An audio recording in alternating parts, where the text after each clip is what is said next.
video about indirect and direct speech. In a previous video, we've revised all we already knew about indirect and direct speech. In this video, I'm going to tell you something new. We're going to discuss the reporting verb. I already mentioned in the last video that the reporting verb is a verb that introduces your reported speech. So for example, in the sentence, he said that she was a liar. Said is a reporting verb. It introduces that there's going to be some reported speech after it. You can just use a plain one like say, but you could also give some extra meaning to it. For example, we could say he screamed that she was a liar. We all know he was probably angry then. Right, some extra meaning to it. But we can also use these reporting verbs to summarize. For example, he explained that she was a liar. It was a very long explanation, it lasted for hours.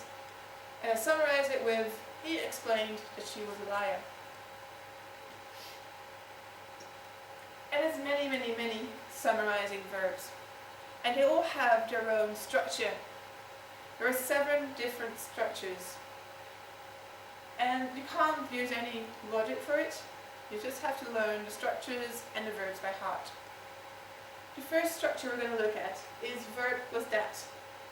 It applies to the verbs admit, realize, mention, explain, protest, suggest, and complain. So for example sentence of this group would be, I admit that you are not a thief. Admit is my reporting verb.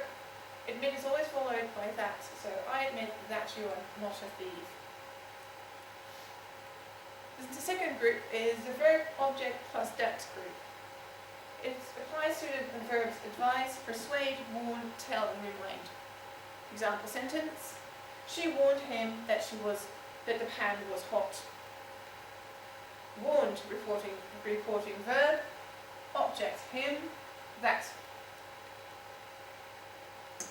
On to our third group, verb plus object plus to infinitive. It applies to beg, forbid, remind, order, warn, persuade, advise, ask, and tell.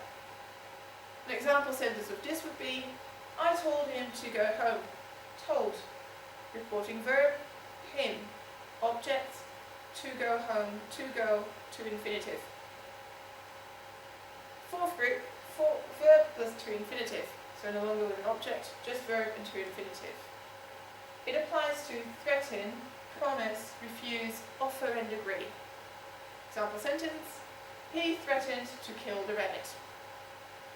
Threatened, reporting verb, to kill, to infinitive. On to number 5, a verb plus an ing form, an ing form. It applies to deny, admit, recommend, propose, and suggest. Example sentence: I admit lying to you. Admit reporting verb, lying, ing form. I admit lying to you. Then we can also have verb preposition plus ing form. Actually, this is not really all that hard, because these are all verbs that always have this preposition. They are a set combination of verb and preposition. For example, apologize for, boast about, insist on, congratulate on, and speak of. And in the sentence, this would sound like, I apologize for betraying you. Apologize, reporting verb, for, the preposition that goes with apologize, betraying, ing form that comes after apologize for. And then on to our very last group of summarizing verbs and their structures. It's verb, object, preposition, and ing form.